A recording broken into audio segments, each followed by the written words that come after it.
It's Wild and Wacky Wednesday here on Main Street Sports Today, presented by the Tennessee Orthopedic Alliance of Columbia. I'm Maurice Patton, along with Wade Neely, coming to you from the Lee Company studios of our respective homes. After actually being in Columbia yesterday, we have retreated.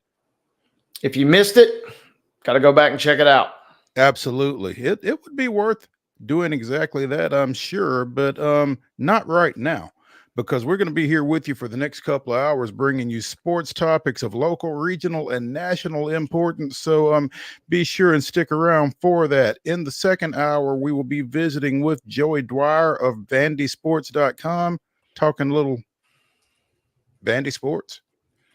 And in our next segment, we look forward to visiting with Heather Williams of WCYV TV out of Johnson City, talking a little NASCAR. We need to get an update from Heather on some NASCAR hand smacking or whatever else may have taken place with regards to the events of a couple of weeks ago. So looking forward to getting with Heather on that as well. But plenty of other sports talk fodder to get to here over the next couple of hours. And again, it is Wild and Wacky Wednesday.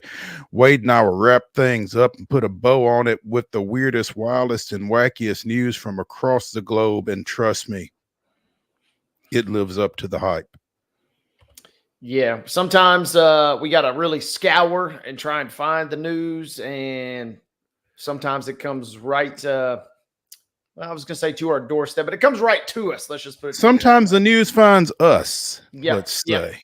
Yeah. And so, looking forward to Wild and Wacky to wrap things up this afternoon. Oh, also, speaking of this afternoon, if you're into high school football, particularly in the Giles, Lawrence, and Murray County areas and South Williamson, be sure and check out the Southern Middle Tennessee High School Football Show that will be airing for the first time at 5 o'clock today. Wade and I will be mic side for that as well, getting you up to speed as we head into week one, season openers, Friday night. So again, be sure and check that out. It will be on MSM TV and everywhere you find this show right here. So look out for that as well. Yeah. Big Wednesday, big hump day. Wade, you ready? Yeah, we're smack dab in the middle of the week. Mo, it's one more sleep, just one more sleep until high school football season is upon us. So we can all rest easy, and we will be ready to rock and roll beginning tomorrow. Volleyball started this week. Soccer started last week. Golf a couple of weeks prior to that. So we are fully engulfed now after we get ready to get cranked up tomorrow night. And it feels like engulfed is the right word, because I do feel a little on fire. So yeah, it's definitely on and popping right now. So yeah, let's with that said, let's go ahead and get into yesterday's results and today's schedule on the rundown. This is the rundown. Strap in tight, folks. The Wednesday rundown begins with girls soccer scoreboard action from last night. It was Lipscomb Academy 4, BGA nothing. It was Brentwood knocking off Lead Academy 9-0. It was CPA defeating Clarksville 7-0. Cane Ridge and John Overton played to a 2-2 draw. Cheatham County, one more than Clarksville Northeast. 4-3 was your final score there. McCracken County from Kentucky defeating Clarksville Northwest 9-0. It was Columbia 4, Shelbyville 3. Columbia Academy just one goal, but that's all they needed versus Giles County in their win last night. Culleoka all over Battle Creek 9-0 was your final tally there. Coverage of that one on MainStreetMurray.com, and it was over at halftime, literally. Whoop, whoop. Battle Creek, a couple of tough ones after falling to Giles last week and then falling to Culleoka at the start of this week. Right. So good plug there. DCA 6-0 over Creekwood. It was Summit 2, Innsworth 0. Kenwood with a 1-0 win over Ezel Harding. Franklin County on top of Lawrence County 9-0. STEM Academy 1, Friendship Christian 1. Gallatin with a 5-1 win over Valor Collegiate. It was Glencliff falling to Greenbrier. 2-0 was your final score there. Other scores, Harpeth Hall 6-0 versus Franklin Road Academy. Hendersonville 2, Independence 0. and Hillsboro defeating McGavock 5-0. Also, East Robertson with a 3-0 win over Hunters Lane. It was Dixon County 2, Huntington 0. Blackman with a 4-0 win over Laverne. Centennial and Lebanon played to a 2-2 draw. Merle Hyde blanked Hume Fogg 7-0. It was Grace Christian of Franklin 9, Middle Tennessee Christian 0. Kirkwood with a 9-2 win over Montgomery Central. Brentwood Academy defeated Nashville Christian 5-1. Ravenwood with a 3-0 win over Oakland. Portland 7, Springfield 1, Siegel 6, Riverdale 1, Rockville 5, Murfreesboro Central 0. It was Liberty Creek 5, Rossview 1, Page with an 8-0 win over Spring Hill. University School of Nashville doubled up Providence Christian 4-2. Beach with a 5-0 win over West Creek. South Warren of Kentucky defeated White House 7-0. And finally, it was Mount Juliet 4, Wilson Central 0. That concludes women's soccer action. Now we move into volleyball scores from last night. Middle Tennessee Christian 3-0 versus Columbia Academy. Also 3-0 Eagleville on top of Community. 3-0 was your tally between Zion Christian and FC Boyd Senior Christian. Station Camp with a 3-1 win over Gallatin last night. Loretto defeating Hampshire 3-0. It was Lebanon 3-0 over Laverne. Lincoln County does win a set, but falls to Spring Hill 3-1. 5-set thriller between Riverdale and Page, 3-2 as Riverdale knocks off the Patriots. It was 3-1 favoring Providence Christian, who defeated University School of Nashville. Rockvale 3, Marshall County 0. It was Nolensville defeating Siegel 3-1. Murfreesboro Central Magnet 3, Webb School 0. And concluding the volleyball scoreboard from last night, White County 3, Stewart's Creek 1. Major League Baseball action from last night. It was the Atlanta Braves opening their 3-game series against visiting Philadelphia with a 3-1 victory. The Boston Red Sox downed Houston 6-5 at Fenway Park. Nashville opened in a 6-game series at First Horizon Park against the visiting Jumbo Shrimp of Jacksonville and coming out victorious 9-5. The Sounds over Jacksonville. WNBA action last night. It was the New York Liberty defeating the Dallas Wings 94-74. Seattle with an 83-77 win over Washington, and the Connecticut Sun defeated the Los Angeles Sparks 69-61. Moving on into a schedule for tonight. Girls soccer will get things underway at 6 p.m. Montgomery Central will travel to East Hickman. It'll be Beach visiting Harpeth Hall. That kickoff is set for 6:30. A couple of volleyball matches tonight, beginning at 4:30 as Providence Christian travels to Riverdale. Friendship Christian will go to Gallatin. These games all now at 6, including that one there. Battle Creek will be at Giles County at 6 p.m. this evening. Loretto is at Spring Hill tonight at 6 o'clock. The Red Sox and Astros, as that concludes our volleyball scoreboard. The Red Sox and Astros are already underway on the MLB Network. The Phillies and the Braves will get it on a little bit later tonight at 6:20. That game can be seen on Bally Sports South. Minor League Baseball action. Jacksonville back at it tonight, 6:35. They'll get underway at First Horizon Park there in Nashville. WNBA schedule for this evening. Couple on tap. 6:30, we'll see the Phoenix at the Dream. And then we'll also be followed up by 8:30 as the Lynx travel to the Aces. That game can be seen on ESPN. That concludes today's schedule. And ladies and gentlemen, that concludes today's rundown.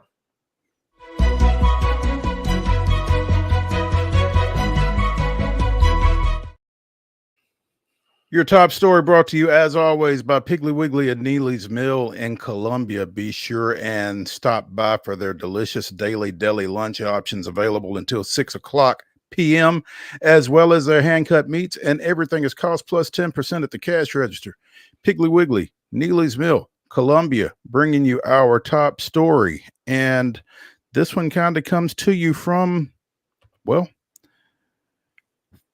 courts. And I don't mean the hard courts.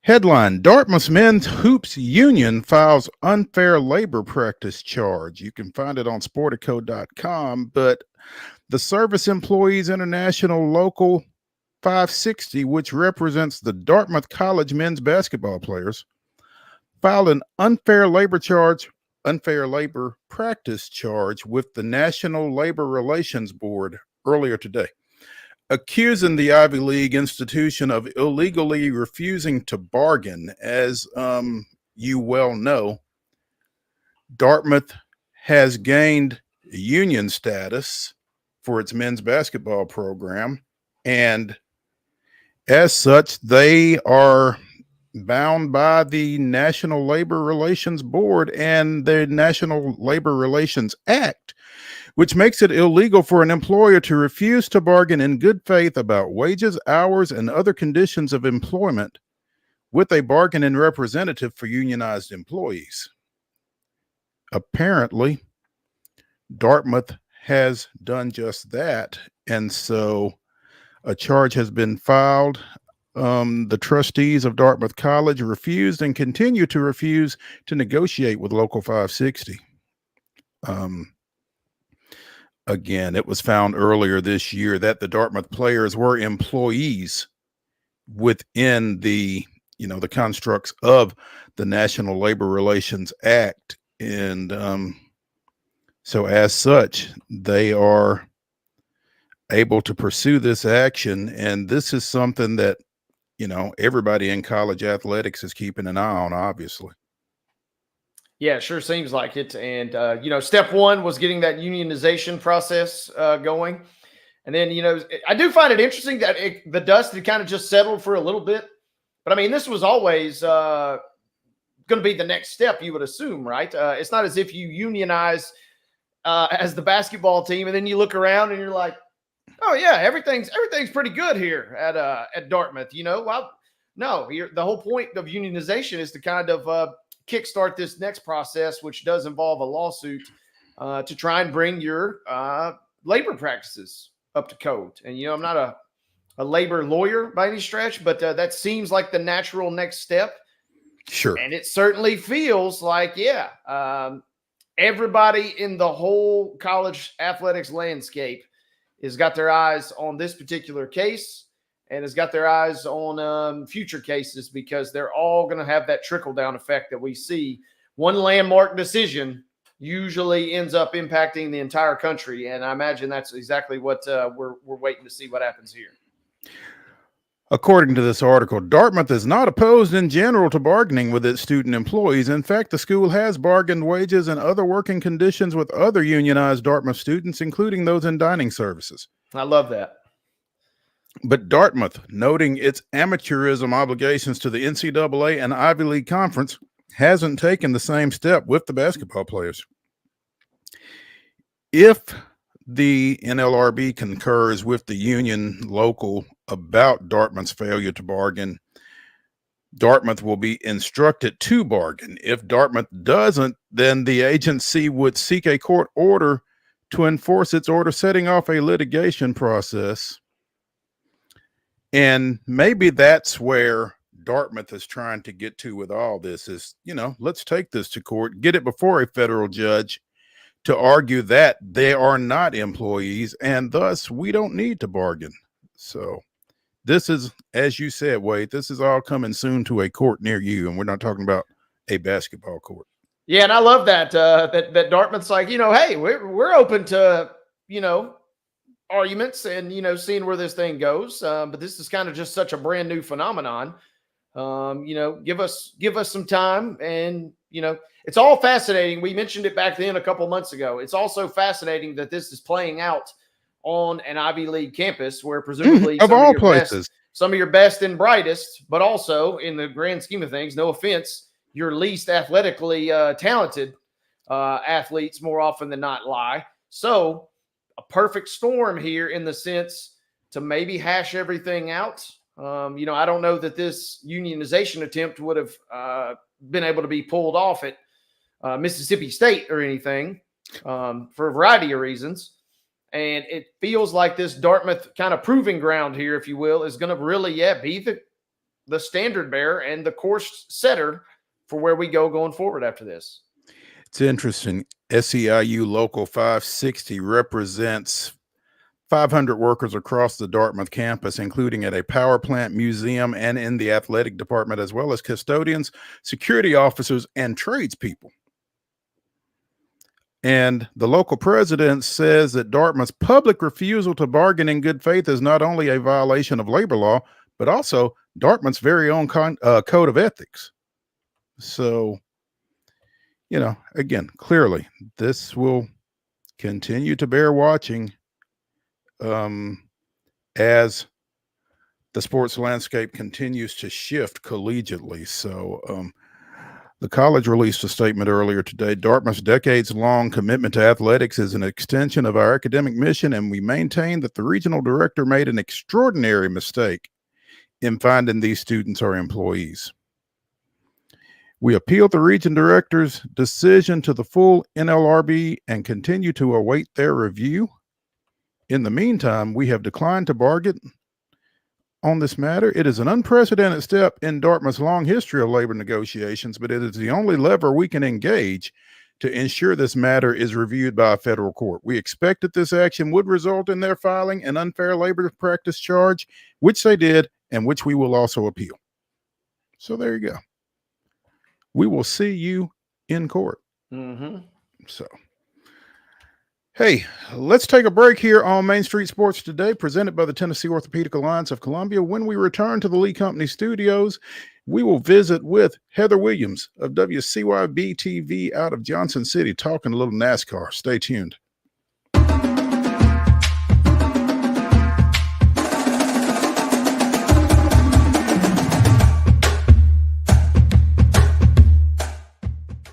Whether you're an athlete or a weekend warrior, when it comes to your performance, don't settle for anything less than excellence. We're proud to announce that Mid-Tennessee Bone and Joint Clinic is now Tennessee Orthopedic Alliance of Columbia, where we are redefining sports medicine and orthopedics. Tennessee Orthopedic Alliance's team of expert sports medicine physicians understands the unique demands of your body. TOA Columbia specializes in personalized orthopedic care, offering state-of-the-art treatments for everything from sports injuries to joint replacements. Learn more at toacolumbia.com. He shoots, and he scores!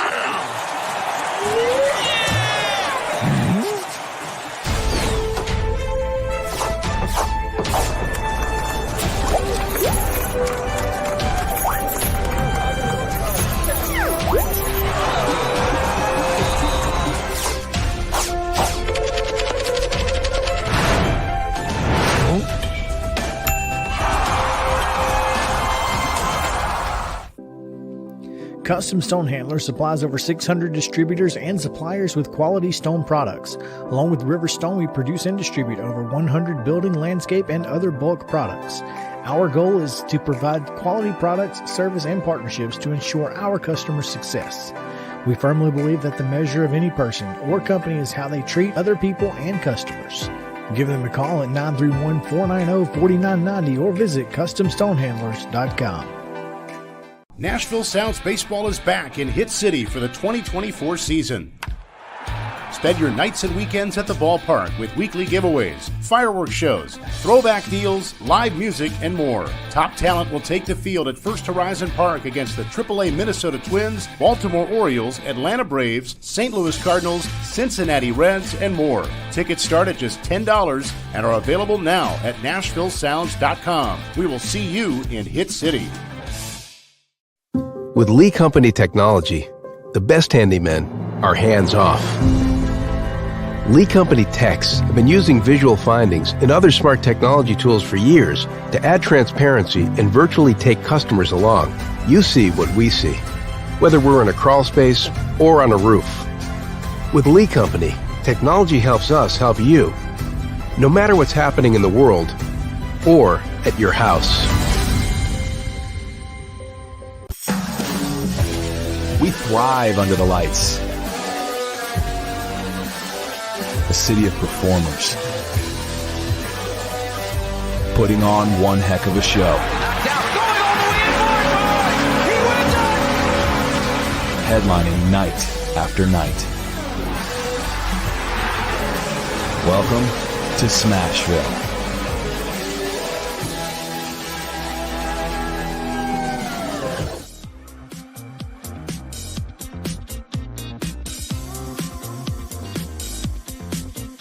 Wild and Wacky Wednesday continues here on Main Street Sports Today, presented by the Tennessee Orthopedic Alliance of Columbia. I'm Maurice Patton along with Wade Neely, and we are now joined audio only, unfortunately, by Heather Williams of WCYB TV out of Johnson City as we talk a little NASCAR.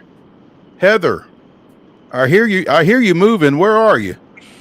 Currently I'm in Knoxville, making my way back to the Tri-Cities. Okay. All right. Well, be safe. Be safe. Don't pull any Austin Dillons. No, that is not my intent. Okay. Good. Which should we talk about first? Tyler Reddick at Michigan or Austin Dillon at Richmond and the fallout from the latter? I think probably Austin, just so we can close the book on that, since that was 2 weeks ago. I mean, there's still an appeal, I think, to be heard on the Austin Dillon case, but most people don't think he's going to win that. Excuse me. We discussed this last week. Pretty much turned out the way that I thought it might, in the fact that he got to keep his win, and we're going to take the win away. There's too much gambling money and that kind of stuff involved in NASCAR these days. But he got to keep the win, but he does not get the benefits of the win. So he does not have a place in the playoffs currently. Now, if he wins another race, and he's definitely capable of winning, especially this week in Daytona, then he would get into the playoffs, as long as he doesn't wreck people en route to doing that again a second time. But he's not in the playoffs. He's been removed from the playoffs based on that win that he got in Richmond. He was also docked 25 driver and owner's points, which dropped him down from the 28th-ish in points back down to 31st, which is where he was basically before going into Richmond. So he lost pretty much all the benefits of that. And his spotter, who told him on the radio to wreck Denny Hamlin, was also suspended for 3 weeks. Oh, I mean, you get popped on camera or get popped on radio.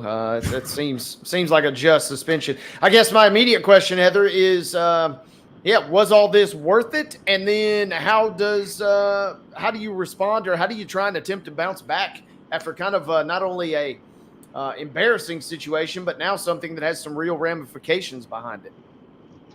Well, I mean, I think if you ask Austin and the 3 team, I think that they would still say it's worth it, because you don't know what the line is until you cross it, especially when it's something is, I mean, it's the truth, especially when something is undefined as this, because NASCAR's always had have at it, and they want, confrontations a little bit. And they want, bump and runs and pushing people out of the way, especially at short tracks.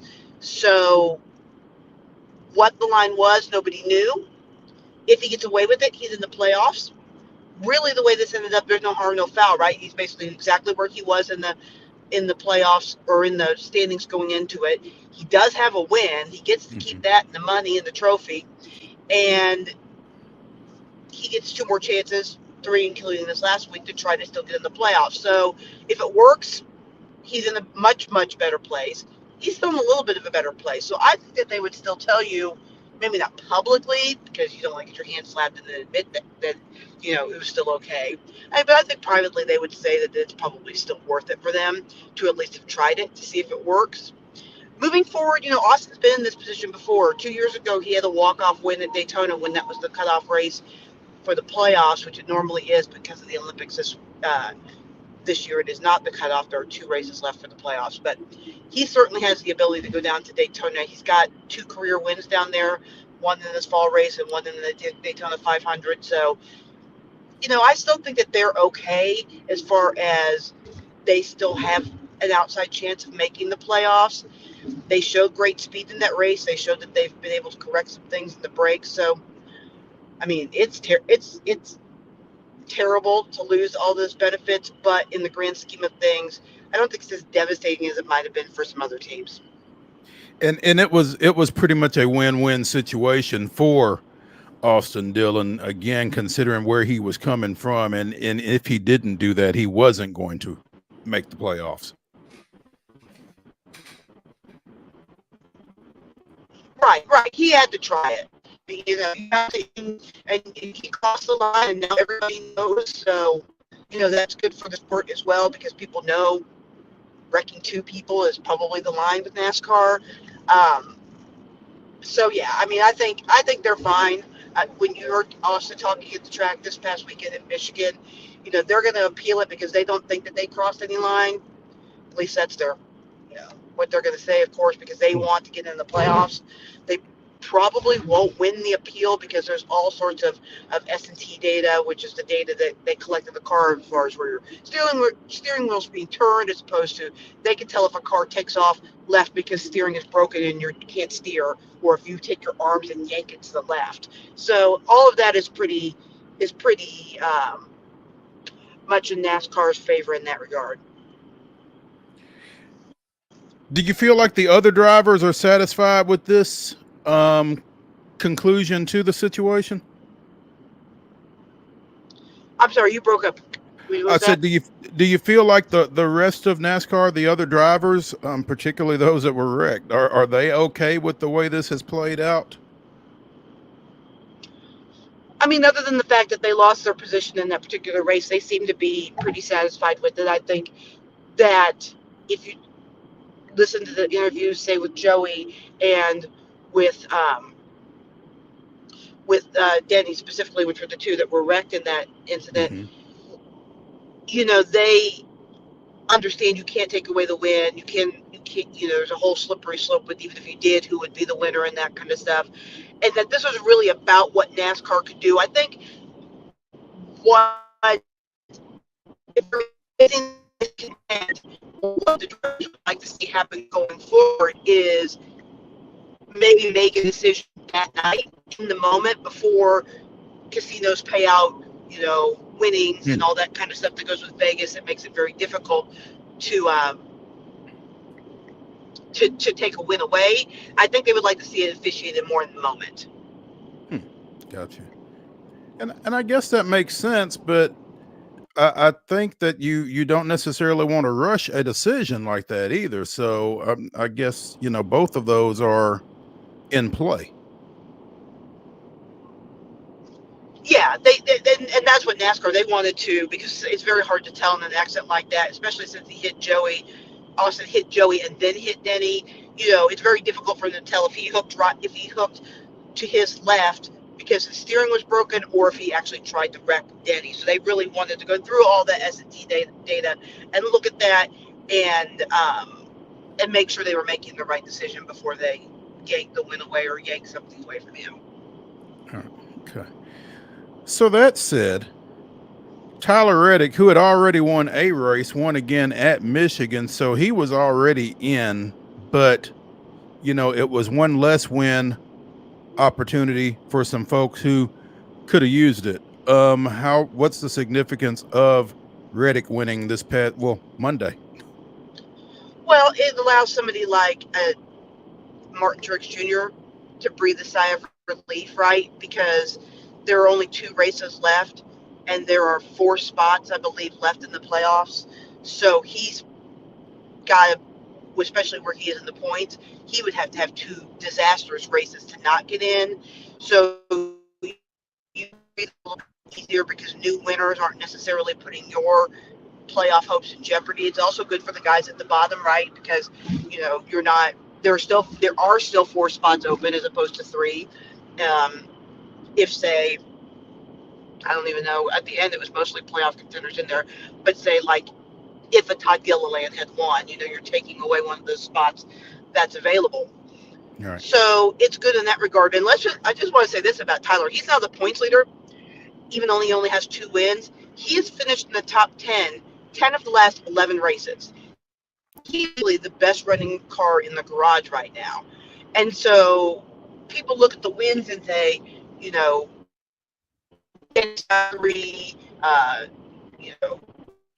Christopher Bell got 3, and contenders, but Tyler Reddick has been sneaky good this year. He certainly feels like somebody that is kind of, like you said, lingering, just constantly in the conversation, whether that means winning races or just consistency, which seems to bode well for his chances. What changes would a guy like Tyler want to make now, if any, to his game? Or has he kind of got things exactly the way that he kind of wants them in your mind?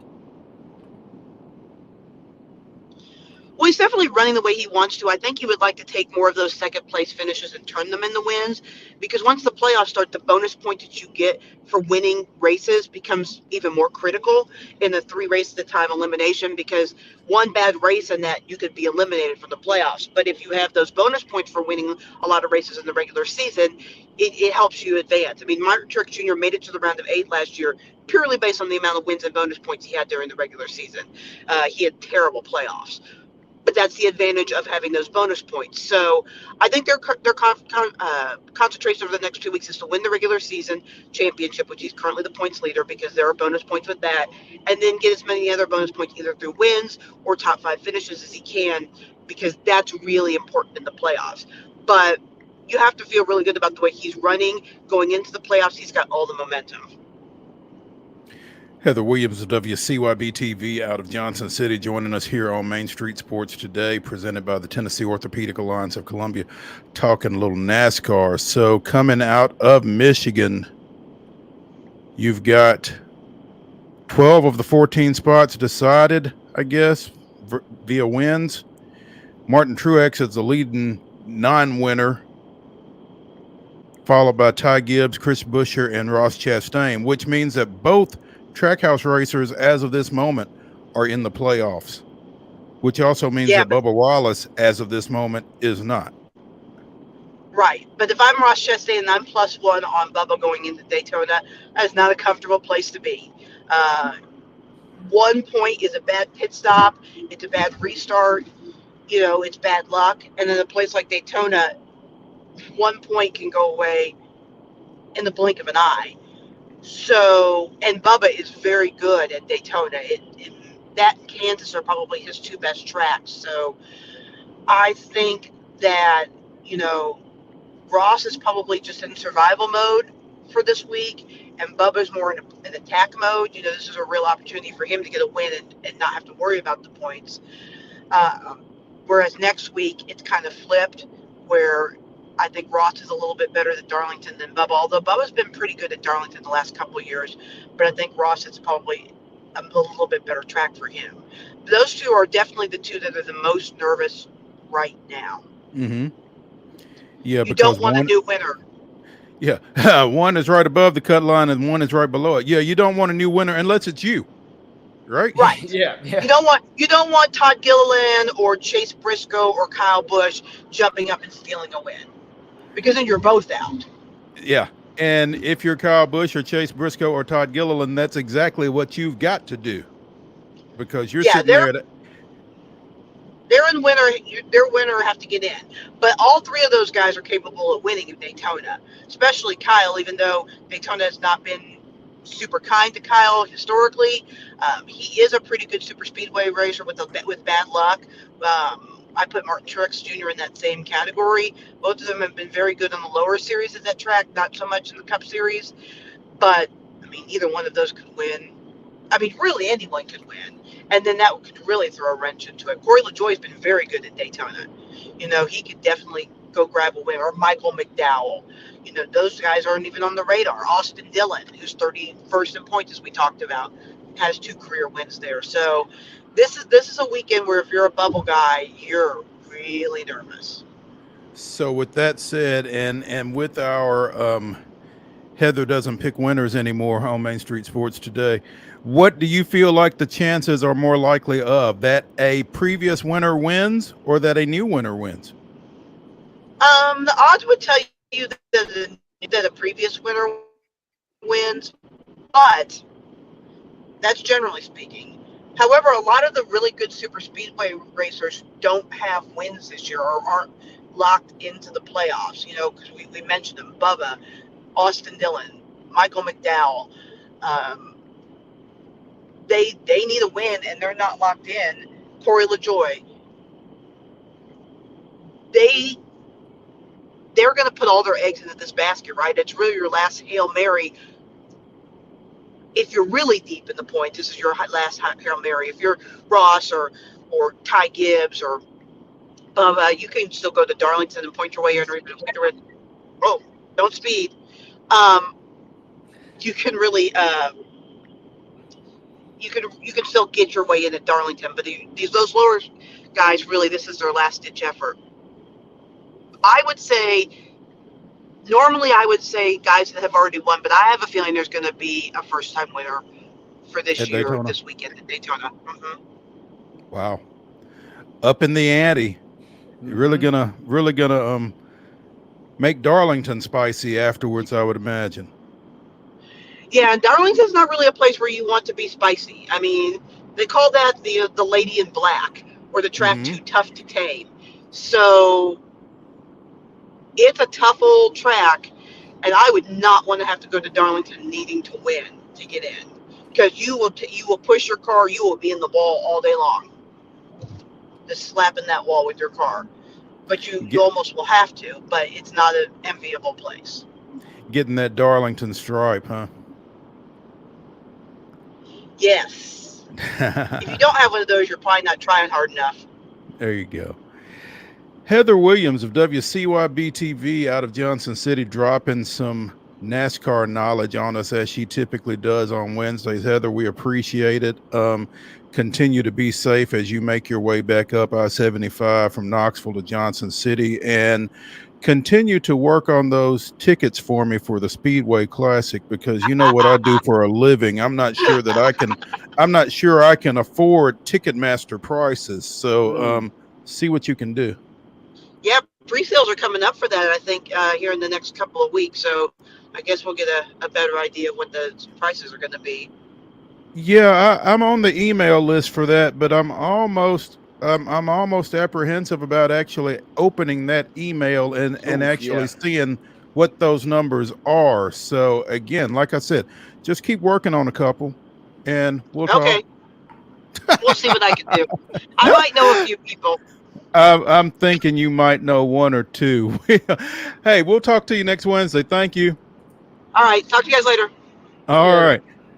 Hey, when we continue on Main Street Sports Today, presented by the Tennessee Orthopedic Alliance of Columbia, we'll be talking Little Braves in a tone that I honestly did not expect to today. So stay tuned when we come back to the Lee Company Studios after this.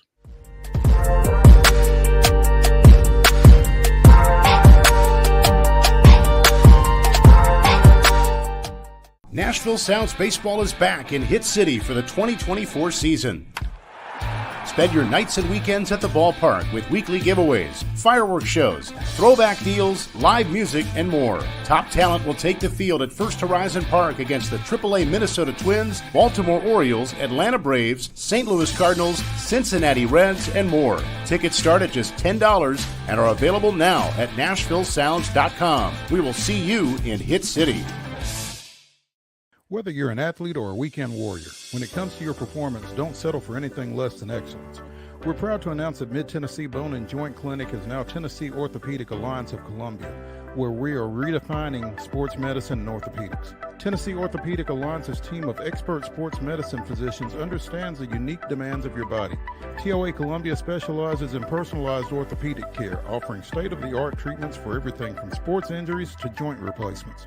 Learn more at toacolumbia.com. With Lee Company technology, the best handymen are hands-off. Lee Company techs have been using visual findings and other smart technology tools for years to add transparency and virtually take customers along. You see what we see, whether we're in a crawl space or on a roof. With Lee Company, technology helps us help you, no matter what's happening in the world or at your house. Jones & Lang Sporting Goods here in Columbia has been outfitting teams, officials, and anybody else from T-ball to college for 50 plus years. Be sure and check them out at 931-388-8060 or online at jonesandlang.com. Jones & Lang Sporting Goods, the look of a winner. Zion Christian Academy, ZionEagles.org or 931-388-5731. You can schedule your appointment. Go tour their campus. It is beautiful over there, and you're definitely going to want to see it. Again, it's ZionEagles.org. Give them a call, 931-388-5731, and schedule your tour today. Custom Stone Handler supplies over 600 distributors and suppliers with quality stone products. Along with River Stone, we produce and distribute over 100 building, landscape, and other bulk products. Our goal is to provide quality products, service, and partnerships to ensure our customers' success. We firmly believe that the measure of any person or company is how they treat other people and customers. Give them a call at 931-490-4990 or visit CustomStonehandlers.com. Piggly Wiggly, located in Neely's Mill Shopping Center, is Columbia's locally owned and operated Cost Plus 10 grocery store dedicated to serving the community with low prices and smiling faces. Piggly Wiggly offers fresh, hand-cut meats daily as well as daily hot plate lunches from their deli counter. You're certain to see smiling faces and a helping hand when you're here at Piggly Wiggly. Come by and check out our fresh produce, high-quality meats, and more. Down home, down the street, we'll see you at the Pig.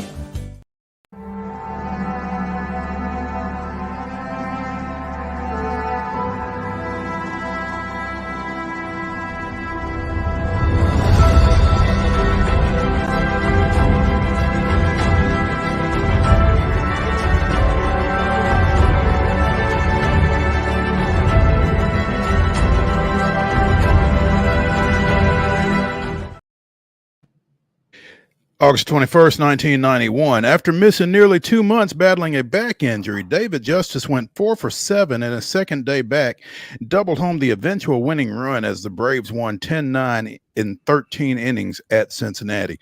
The game winner was one of two two-baggers for Justice, a Covington, Kentucky native, against his hometown team. Francisco Cabrera added a double and a pair of home runs, while the Atlanta bullpen threw 8 scoreless innings to close out the win.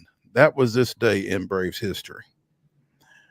I don't think that went well. First of all, I want to mention bottom of the 6th, Boston 2, Houston 1.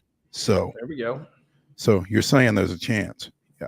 But yeah, I don't think that win in 1991 was nearly as unlikely as the Braves 3-1 win last night, because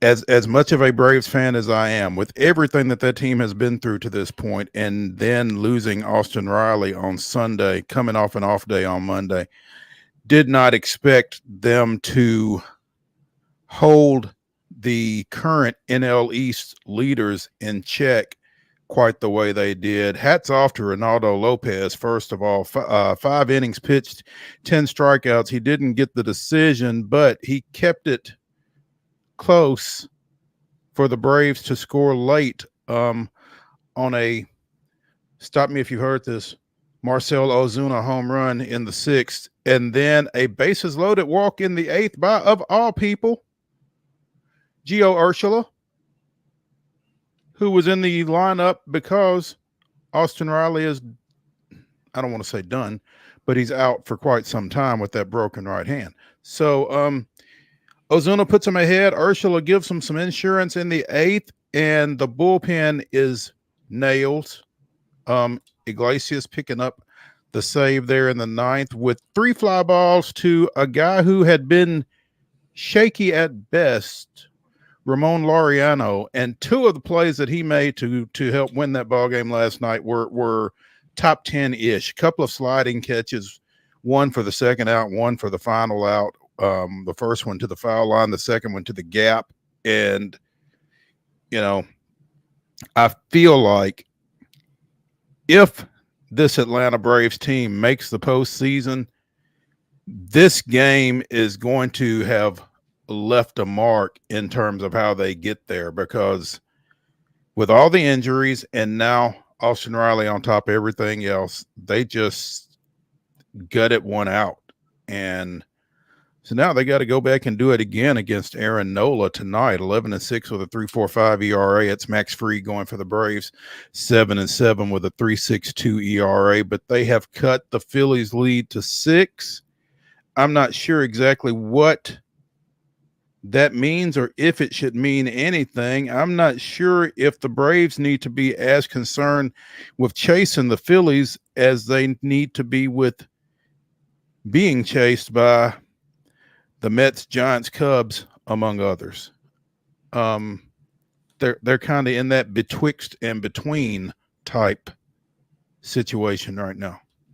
Yeah, interesting, right? Because there will be some point where you either got to sell out on trying to chase the division if it means something to you as an organization, or maybe you take the foot off the gas, ease the throttle a little bit because you're trying to rest and get ready and just safely land in at the wild card spot and see what happens there. So it feels like that decision will have to be made at some point, as long as the Phillies continue to kind of just be and Atlanta's kind of just continuing to just linger around just enough to kind of get your hopes up. I will be honest with you. Given the way the last couple of NL East division titles have played out, I'm not gonna. My feelings aren't going to be too hurt if the Braves get into the playoffs as the final wild card, because as the number 6 seed, they will play the worst division winner, and then they would play the second worst division winner in the NLDS.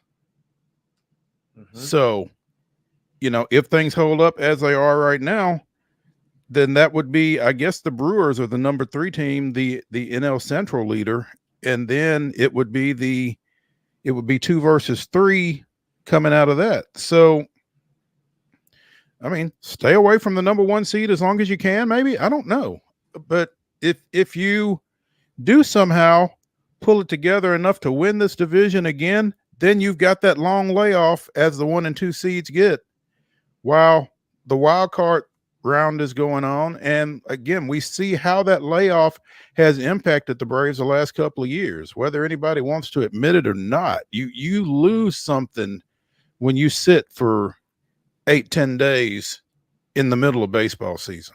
So, I'm not averse to taking that final wild card, rolling right into the postseason and seeing how that works, since we've seen how the others have worked over the last couple of years.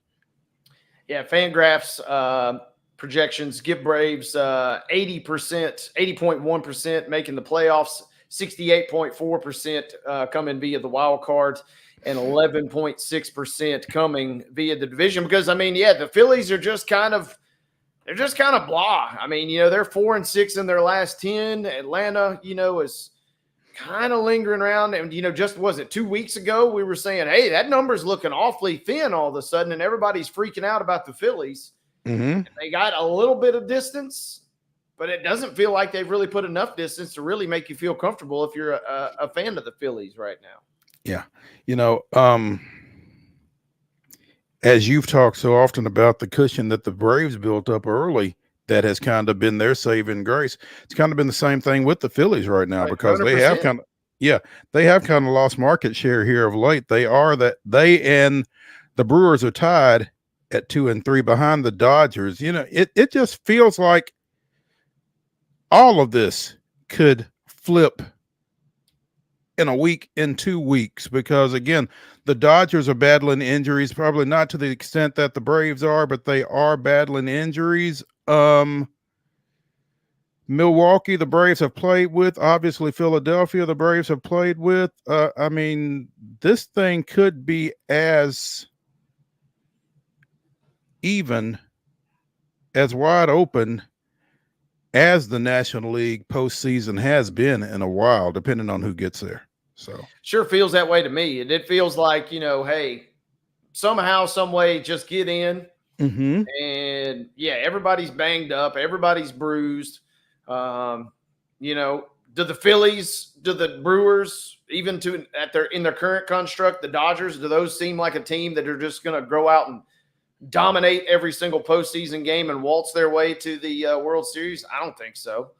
And so with that being said, it feels like it's a wide open pack. And so with that being said, all you need, is one ticket to the dance, and let's see what happens. That's it. Absolutely. So again, the Braves and Phillies play at 6:20 tonight. You can see it on Bally Sports South. And if last night was any indication, it'll be a doozy. So Boston and Houston, The Red Sox won 6-5 last night on a Jarren Duran game-winning home run to He's back, to finish up a 4-for-4 night for him.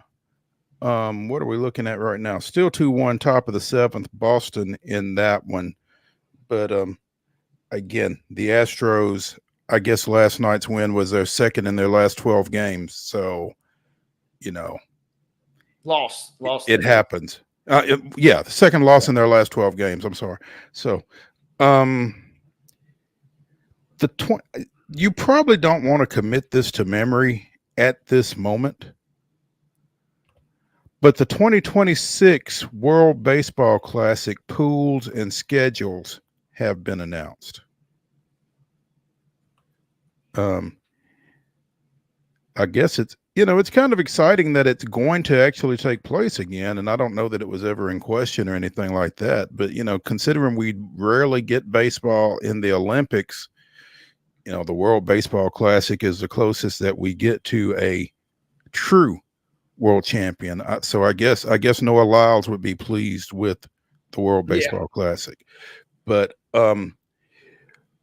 it'll be a 20-team field for the second time, as it was in 2023, 4 5-team pools, and 16 of those are set. The other 4 will have to qualify, and I don't know when those qualifiers are, but the top 2 teams out of each pool will advance to the quarterfinals, and the championship round will be played at Lone Depot Field in Miami on March 17th. So your pool play will take place at San Juan.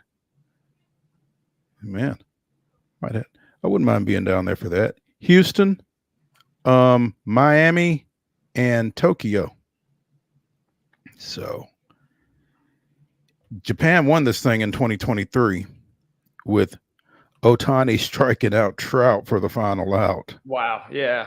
A little angel on angel crime there at the time. Yeah. Toe to toe. This tournament is fun, and kind of going to be fascinating for those that are maybe casuals, because maybe this is a tune-up for what we see with baseball returning at least for 28 in the Olympics. So this is maybe a chance for the newbies to international baseball, a chance to see what's kind of going on. And the World Baseball Classic is always fun, and it's always exciting because if nothing else, it's right after March, or kind of usually in the midst of March Madness, kind of late. Only big thing that's going on, and it's like it kind of fills that void where there's not a ton else outside of college basketball going on. So I'm always excited, and this will be fascinating. I was hoping, obviously, for a potentially a little closer pool destination, it sounds like, but no such luck our direction here. Yeah, exactly. The San Juan pool will include, of course, host Puerto Rico, along with Cuba, Canada, Panama, and a qualifier. The U.S. will play in Pool B in Houston, along with Mexico, Italy, Great Britain, and a qualifier to be named. Tokyo, Japan, you'll have the hosts, along with Australia, Korea, and Czechia, which lasted until I think they played their way into the semifinals last year before Japan knocked them out. In 23, I'm sorry. And Pool D in Miami will be Venezuela, the Dominican Republic, the Netherlands, Israel, and a qualifier.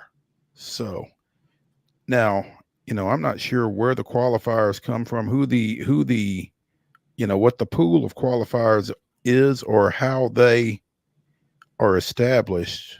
And there's not a whole lot of direction as far as that goes in this article on MLB.com, unfortunately. But we got plenty of time to figure it out, again, because we're talking about March 2026 for this. But it was announced today.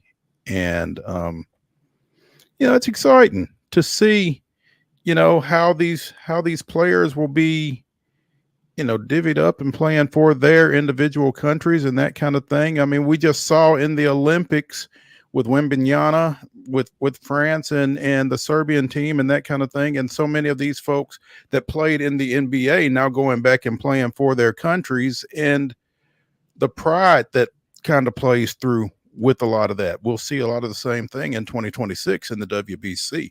So I always enjoy it. It's always a lot of fun to watch. And I mean, that's a tune-up. That's in what March bleeds into. When do we say the championship is?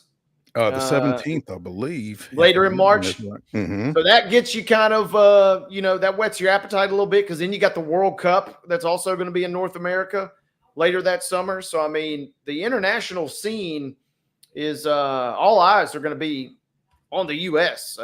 Coming up soon between the WBC, the World Cup, and then a couple of Olympics coming down the pike. I mean, this is set up nicely here for the U.S. to kind of strut their stuff a little bit, I suppose.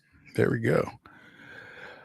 Hour number 1 of Wild and Wacky Wednesday is winding down here on Main Street Sports Today, presented by the Tennessee Orthopedic Alliance of Columbia. When we return to the Lee Company studios, we will reach into the grab bag, see what we can pull out. Stay tuned after this break.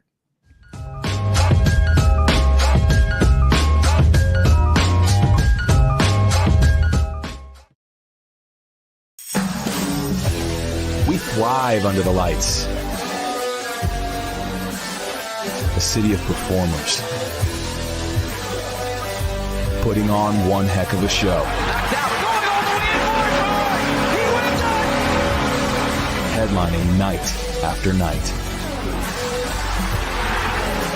Welcome to Smashville.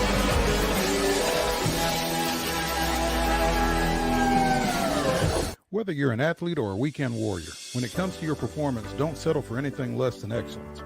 We're proud to announce that Mid-Tennessee Bone and Joint Clinic is now Tennessee Orthopedic Alliance of Columbia, where we are redefining sports medicine and orthopedics. Tennessee Orthopedic Alliance's team of expert sports medicine physicians understands the unique demands of your body.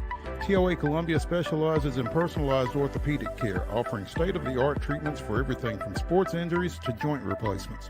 Learn more at toacolumbia.com. With Lee Company technology, the best handymen are hands-off. Lee Company techs have been using visual findings and other smart technology tools for years to add transparency and virtually take customers along. You see what we see, whether we're in a crawl space or on a roof.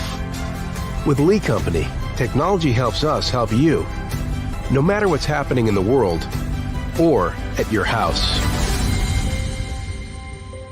Jones & Lang Sporting Goods here in Columbia has been outfitting teams, officials, and anybody else from T-ball to college for 50 plus years. Be sure and check them out at 931-388-8060 or online at jonesandlang.com. Jones & Lang Sporting Goods, the look of a winner. Zion Christian Academy, zioneagles.org or 931-388-5731. You can schedule your appointment. Go tour their campus. It is beautiful over there, and you're definitely going to want to see it. Again, it's zioneagles.org. Give them a call, 931-388-5731, and schedule your tour today.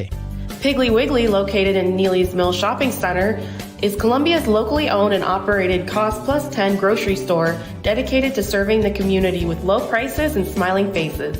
Piggly Wiggly offers fresh, hand-cut meats daily, as well as daily hot plate lunches from their deli counter. You're certain to see smiling faces and a helping hand when you're here at Piggly Wiggly. Come by and check out our fresh produce, high-quality meats, and more. Down home, down the street, we'll see you at the Pig. Nashville Sounds Baseball is back in Hit City for the 2024 season.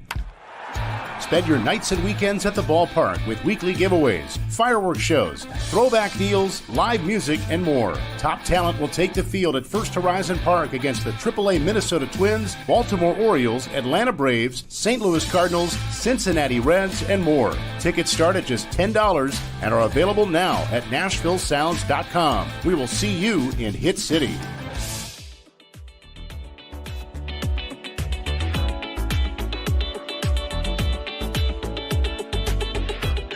I'm Maurice Patton. That's Wade Neely. We are Main Street Sports Today, presented by the Tennessee Orthopedic Alliance of Columbia. And this is hour 2 of Wild and Wacky Wednesday. In the final segment, Wade and I will take you to some of the weirdest, wildest, and wackiest news from across the globe. And sometimes maybe it's not as wacky as we would have you believe. This week it is. Stay tuned. Right now, though, it's the grab bag, and we're going to start in the WNBA because this is a little timely. We talked late last week with our guy from the WNBA, Willie G. Ramirez, as they were coming out of their Olympic hiatus. And one of the questions we asked was, does Gabby Williams show up in the WNBA off of that silver medal win that she helped France engineer? Well, the answer is yes. Gabby Williams has re-signed with the Seattle Storm for the remainder of the ongoing season. Originally traded for with the Sparks back in 2022. Williams started all 36 games for Seattle in 2022, earning all defensive second team honors, helping the Storm to the WNBA semifinals, before losing to, of course, the Las Vegas Sparks. Last year, she signed midseason with the Storm after overcoming a concussion that she had suffered while playing in France. Set out the first portion of this season to prepare for the Olympics with France, and now she's back. And, coming off of a fantastic performance, led the team with 15.5 points, 5.5 assists, had a team high 19 in that 67-66 loss to Team USA in the gold medal game. So, she's going to give them a boost.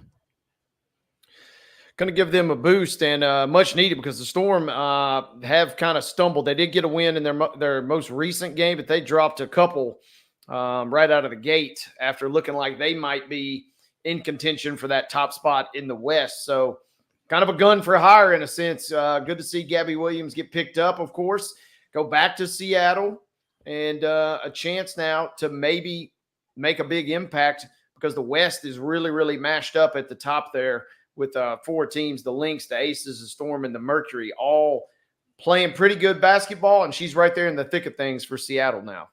Yeah.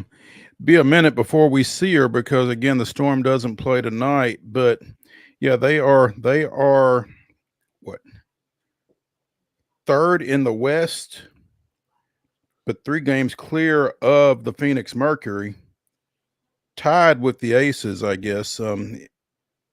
Aces 17-9, Storm 18-10. So, and like you said, that top between Minnesota, the Aces, and the Storm, it's kind of a grab bag. Reach in there and see who you pull out there. But and I watched the Storm on Friday, Mo, and they hit a big 3, falling into the crowd to tie it up versus the Dream, and you're thinking, okay, we're headed to overtime, and then the Dream come down and win it. That was a tough loss on Friday, and then they got absolutely flattened by the Fever on Sunday. They did bounce back, as we mentioned in the rundown, with that win 83-77 last night. But yeah, hopefully she provides a little extra veteran leadership, maybe a chance, because that West is going to be fun to watch down the stretch. You are exactly right. It really is. Now, don't sleep on Seattle, because in addition to Williams, they've got Skylar Diggins-Smith and Nika Ogwumike. They've also got Jewel Lloyd, who was also on that Team USA gold medal team, and former Tennessee standout Jordan Horston. And Seattle is third in plus minus in the WNBA, outscoring opponents by 74 points. So it sounds as if their depth has been the key or the issue, and she will help with that. Seattle scoring just 15 points a game off the bench. So it'll be interesting to see whether Gabby Williams comes off the bench or, goes into the lineup and somebody else that has been starting comes off the bench, but that either way, threatens to impact that positively. So something to keep an eye on there. There's an article on the Associated Press, and we've kind of talked around about this a little bit, Wade, but there are players in their mid-20s all over college football. Here's why. And I think, the biggest thing is, the impact of the pandemic and everybody getting an extra year and that kind of thing. And I think we're about to work our way clear of that situation. But like Oklahoma State quarterback, Alan Bowman is in his 7th year of college football. We talked about Cam McCormick, the tight end down at Miami, who is a 9th year college football player. He's 26 years old. Bowman has a classmate, linebacker Justin Wright, also in his 7th season. And the Cowboys have 14 other players that will be 6-year college football players. And I don't know. I mean, it's a stretch beyond belief to even think of me as a college athlete, and I get that. But I mean, if I were in position to do that, I don't know if I would want to spend 6 years on a college campus. Well, you don't. That's why you go like Bowman, right? And you go to a couple. He was at on a college campus. No, yeah, he was at Tech to start off, and then he was at Michigan for a year or two, and then now he's at Oklahoma State. So yeah, you don't put all your eggs in one basket. I mean, you diversify at least a little bit. Tour the country at least a little to make it worth your while, I suppose. Utah's got a couple. Cam Rising is back for his 7th year, and a tight end, Brant Kuthi. Tennessee's John Campbell and Keenan Peely are both back for 7th years. Rutgers has a couple. Toledo has a couple. Utah State has a couple. Indiana has 4 7th-year players, 10 6th-year players. Now, Bowman points out that with this experience and maturity comes a sharper brand of football, maybe. FBS teams averaged 5 penalties, or just over 5.83 penalties, and 51.15 penalty yards per game last year. Both those numbers were the lowest in their respective categories in 10 years.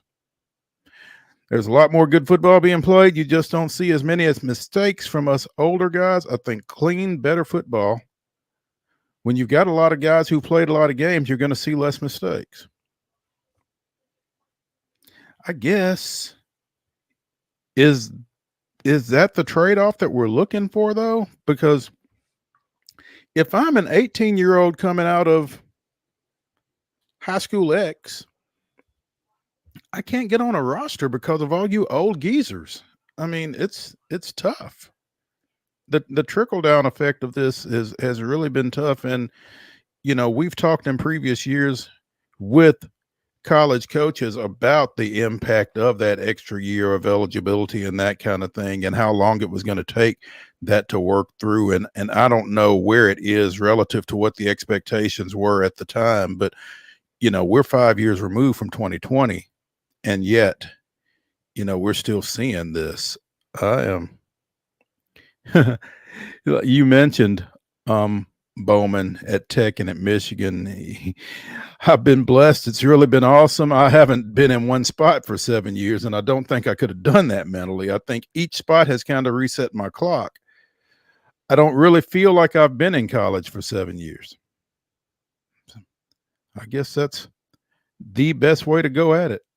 So 100%. And I will say that this happens a little bit during my time at Martin Methodist at the NAI level, especially with our international students. You'll see this happen because you get here and usually the recruiting pitch goes, hey, come to Martin Methodist. We're right beside Nashville. And then you land and you're saying, why am I driving an hour away from Nashville when I thought I was right beside it? And usually, you know, if it doesn't work out, you transfer. But especially with those international kids, we would see them. They ping pong kind of from school to school, not in the 7-year duration like this story is referring to, but at the NAI where the recruiting rules are a little loosey goosey. It's not a stretch to see a guy at a different girl at a different school every 4 years. Kind of, yeah, because you get to tour the country a little bit. And, you know, when we talked on campus last week, you know, or 2 weeks ago at MTSU, I mean, some of these kids are full blown either double majors, master's degree at a minimum. I mean, we're borderline, you know, for sure doctorate level. And especially that's the clutch thing. If you have any higher ed needs that need to be fulfilled, why not take advantage of those and try and ride that out and maybe get a free doctorate out of the deal? Absolutely. And, you know, it's funny you mentioned NAI and the recruiting that goes along with that. A friend of mine, a former junior college coach, we were talking, it's been years and years ago, about the wild west of junior college recruiting. And he said, bruh, junior college is not the wild west. He said, it's the NAIA. I mean, y'all can sign folks anytime, right? I mean, there's not a recruiting period at the NAIA level, is there, Wade? Not in the sense like, you know, you can't get 10 weeks into your season and all of a sudden a kid from a rival arrives on your campus right, and be eligible to play.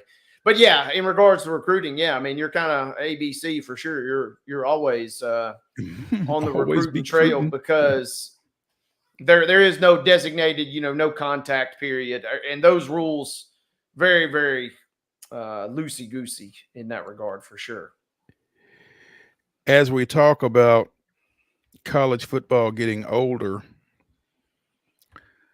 Nebraska has announced that incoming freshman Dylan Raiola is QB1 for the 2024 season. This is Dylan Raiola, who Nebraska managed to flip from Georgia.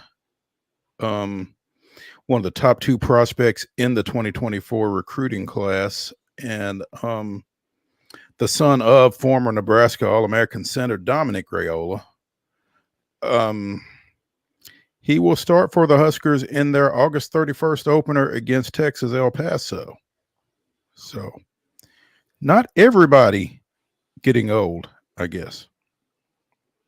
Played a kid on college football last night against Nebraska. And yeah, Raiola was throwing some dimes. This is a massive, it almost feels like if you got Matt Rule, you got Raiola. I mean, how many more chances does Nebraska get to kind of turn the page and kind of restore the glory? I mean, locally, you know, Tennessee was getting pretty doggone close before Josh Heupel arrived on campus. I mean, how many times are you making a comeback? And it feels like if this is not the answer for Nebraska, that it's going to be tough. It feels like that because a lot of people, while both Tennessee and Nebraska were kind of wandering in the wilderness, there were a lot of parallels being thrown up between them. I don't know that I necessarily saw Nebraska and Tennessee in the same light, just because of where they both are. And Nebraska has had to, I mean, there's such a small recruiting base in Nebraska. They can't be good recruiting off of, you know, a 3-hour radius or something like that. Knoxville is a lot better place for that kind of thing, I feel like. And I think we're kind of seeing that with Heupel and where they're going for some of their talent and what they've been able to do here over the last little bit. But yeah, to your point, you wonder if this is kind of a make or break type situation for Nebraska. Either they get it right with Matt Rule right here, or particularly in the Big Ten, in the new Big Ten, you know, where do they go? Yeah, it's an interesting question because it feels like they've done all of the classic things you would do on the checklist. Go out and hire a big dog alumni hotshot coach. Well, Scott Frost didn't exactly work out by any stretch of the imagination there. No. go out and wait on the son of one of your most famous alumni and former players to maybe go out and turn the program around. That is a tactic, that maybe that is what works for Nebraska. But it feels like they've kind of exhausted all the other options. And then if this doesn't work, you either got to just accept where you're at in the pecking order, whether you like it or not, or you got to just hopefully catch lightning in a bottle, which kind of like Tennessee did or appears to have done with Heupel. Because Nebraska is fast approaching. I mentioned that I played against them on that game last night. They are listed as a Tier 5 school. Tier 5. And for instance, and there's some weird things that go into that in regards to you pay for like your tiers, I think, in a sense with EA Sports. But they're a Tier 5, and I was playing against them with Coastal Carolina, and it was Tier 5 versus Tier 5. So, I mean, that's where we're at with Nebraska football in many regards. And I'm sure Nebraska fans aren't happy at all at that hierarchy. So it ain't pretty. So how did Coastal do against Nebraska, by the way? I actually ended up losing that game, but Coastal is sneaky good. And it'll be interesting to talk with our next guest because I ended up randomly matching with another Tier 5 of Vanderbilt. Commodores fan, maybe, or at least they're a big fan of the backup quarterback because Nate Johnson was absolutely throttling me on the ground. So Coastal Carolina is solid. I feel like they didn't get a fair shake, though. I feel like Coastal Carolina is one of those programs that wish this game would have came out maybe 2 or 3 years ago when they really kind of had some juice going. When they had it going, no doubt. Yeah. Well, it's interesting that you mentioned Nate Johnson and Vanderbilt because we are headed toward a Vanderbilt segment with Joey Dwyer from Vandysports.com here in just a bit. But before we get there, don't call him coach. Call him professor. Pete Carroll apparently will be teaching a class at Southern Cal in the spring and has little or no thoughts about getting back into coaching at this moment. So, the former Seahawks and USC coach was on a radio show yesterday and mentioned that he will start teaching a class, but he didn't give any specifics. Looking forward to that. It's going to be a really exciting endeavor when it's finalized and all that.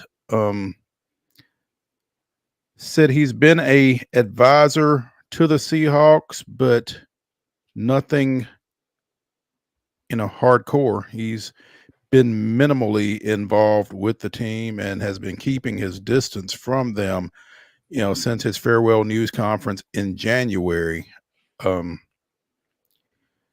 Said he will be doing some advising for some other clubs, did not mention who. Said he hadn't talked at all with Mike McDonald. Said he ran into Mike in the parking lot one day and it was a great chance to meet just the two of us, but haven't really had much to do with them in any way. So he holds a title of advisor with the Seahawks, but he has really kind of removed himself from that. And he's going to teach. So that should be interesting. Yeah, I'd sign up for that class. Although it was interesting. I'm trying to quickly dig this up because he was also loosely affiliated with the University of Washington as well. And in an advisory type role. So if that's the case, props to my boy Pete Carroll. I mean, serving in a couple different realms and then still, showing up with the briefcase and ready to bust a PowerPoint on somebody at the university level. I love that. Securing multiple bags, 72-year-old Pete Carroll. And I would take almost any class from Pete Carroll. Does this mention, is this football specific? Because I'd love a philosophy class from the guy. It does not say what discipline he would be teaching. So stay tuned. I'm sure someone will let us know because it would be worth knowing. So I would assume that's going to be a hot class to get into, regardless of what major discipline it's in. Yeah, get somebody to pull your card. Oh, wait a minute. They don't pull cards anymore. Never mind. Let's take a break here on Main Street Sports Today, presented by the Tennessee Orthopedic Alliance of Columbia. When we return to the Lee Company studios, we will be joined by Joey Dwyer of Vandysports.com to talk a little bit about Nate Johnson and Diego Pavia and who else is taking snaps over on West End. Stay tuned after the break.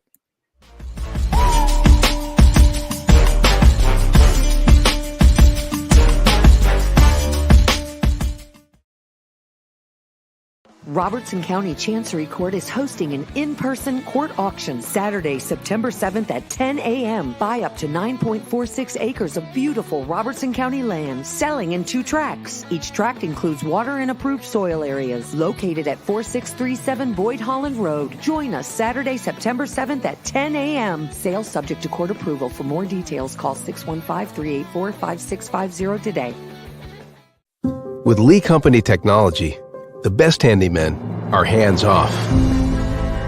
Lee Company techs have been using visual findings and other smart technology tools for years to add transparency and virtually take customers along. You see what we see, whether we're in a crawl space or on a roof. With Lee Company, technology helps us help you, no matter what's happening in the world or at your house. Piggly Wiggly, located in Neely's Mill Shopping Center, is Columbia's locally owned and operated Cost Plus 10 grocery store dedicated to serving the community with low prices and smiling faces. Piggly Wiggly offers fresh, hand-cut meats daily as well as daily hot plate lunches from their deli counter. You're certain to see smiling faces and a helping hand when you're here at Piggly Wiggly. Come by and check out our fresh produce, high-quality meats, and more. Down home, down the street, we'll see you at the Pig. Whether you're an athlete or a weekend warrior, when it comes to your performance, don't settle for anything less than excellence. We're proud to announce that Mid-Tennessee Bone and Joint Clinic is now Tennessee Orthopedic Alliance of Columbia, where we are redefining sports medicine and orthopedics. Tennessee Orthopedic Alliance's team of expert sports medicine physicians understands the unique demands of your body. TOA Columbia specializes in personalized orthopedic care, offering state-of-the-art treatments for everything from sports injuries to joint replacements. Learn more at toacolumbia.com.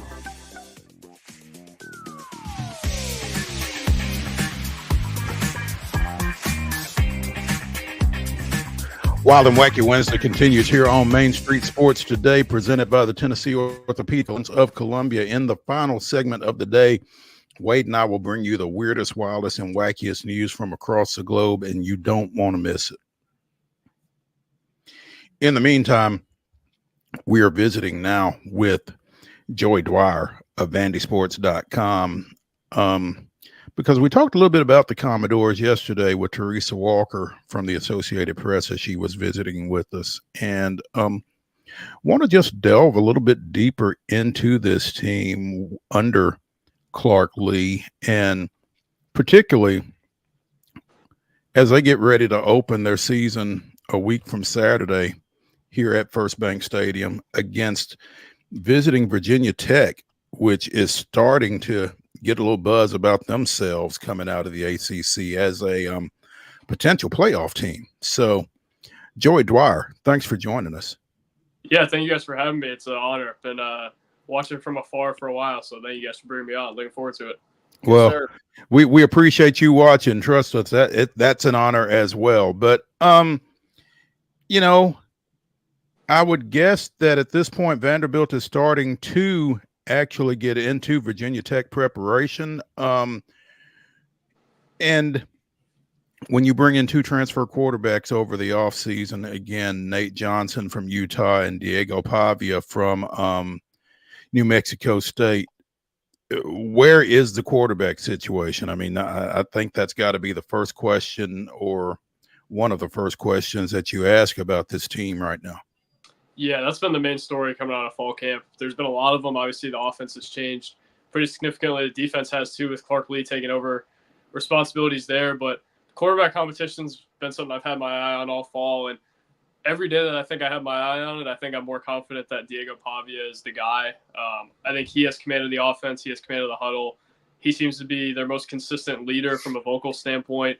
And I don't know if he's going to blow you away. I think he'll be better in games than he has been in practices. I haven't been super impressed in practices throughout the fall from him, but I think he's capable of running what they want to run. He's familiar with the offense that Tim Beck and Jerry Kill have kind of established there, more familiar than just about anybody. He kind of aligns with Tim Beck's journey, and I think as Tim Beck's guy and has been for a long time. Feels like he walks with that confidence. He talks with that confidence. And Nate Johnson, I think, is their most talented quarterback. But Diego Pavia, I think, has all the kind of intangible skills right now that you're looking for to probably name him the starter. And I don't think they'll name it until – I don't know if they'll ever name it. I think it'll just be whoever runs out for the first snap. That's kind of what Clark Lee has hinted at. But I think they're going to decide here in the next few days. And I'm not saying that I've heard this, but every indication I've seen from the practice field or just performance and kind of how things have been led, I would say Diego Pavia is going to be the guy. And I don't know if it gives them as high of a ceiling as it does with Johnson, but I think they know what they've got there. And, I mean, he's won an SEC game before. He beat Auburn last year at New Mexico State. He's had some pretty poor Power 5 showings otherwise, but I think they had to try something new with their offense, and Diego Pavia and his skill set give them that. You know, Joey, I'm looking at the Vanderbilt roster here. They've got 8 quarterbacks. Mm-hmm. How many of those guys stay? That's a good question. I think some of them they're financially tied to, which might keep them around. Pavia, I think probably is. I think it is his last year of eligibility. Johnson's got a few more, and I think he might be the quarterback of the future if all goes right. I think they brought him in with the idea that maybe he could sit behind Pavia, although they brought him in pretty far ahead of Pavia. But I think as it went on, they thought maybe Pavia was somebody they couldn't get at first, and now they can. Johnson, though, I think going to be a player for them down the line. I think he's got a lot of developing to do as a thrower over the next year, but he throws probably the prettiest ball in the room. Drew Dickey is one that I think they would be smart to keep, but he kind of just keeps getting passed up. He had a great scrimmage on Saturday, the best out of anybody, maybe on the roster, definitely the best of the quarterback room. So that's what I would think they would want to keep. And Blaise Berlowitz, the 4th string from New Mexico State, is actually a guy who I think they were really high on throughout the offseason. He can make all the throws. I think there's some things with the decision-making that I don't love at times, but he's got the personality. He can really make the throws, and there's times where I'm more impressed with him than anybody else. So that's what I've kind of got on the quarterback room. They have 2 really talented freshmen, but I think both of them are kind of still getting adjusted and acclimated to the speed of the game. So I don't really know what they have there, but I do really like Jeremy St. Hilaire and his physical traits and his skill set as well. So it's going to be tough to figure out who they're going to keep at this point, but there's going to be an opening next spring, and I'm not sure that they have their quarterback for next year on the roster, but I'm also not convinced that they don't. Okay. Yeah, and again, in this year of in this world of transfer portal and that kind of thing, you're right. The 2025 starter may not be on West End at this point. Joey Dwyer of VandySports.com joining us here on Main Street Sports today. Aside from the quarterback situation, which is obviously where everybody looks, you know, what has been the second most watched, you know, factor or portion of this Vanderbilt team for you going through preseason and again getting ready for this game against Virginia Tech now? It's a good question because I think everything's so different that you're kind of just trying to watch everywhere. I'd say the offensive line is something I've really watched. They heavily invested there this offseason. They got Stephen Losoya from Mississippi State to be their starting center. Chase Mitchell from Liberty is probably going to start at one of the tackle spots, and then Stephen Hubbard from UTEP.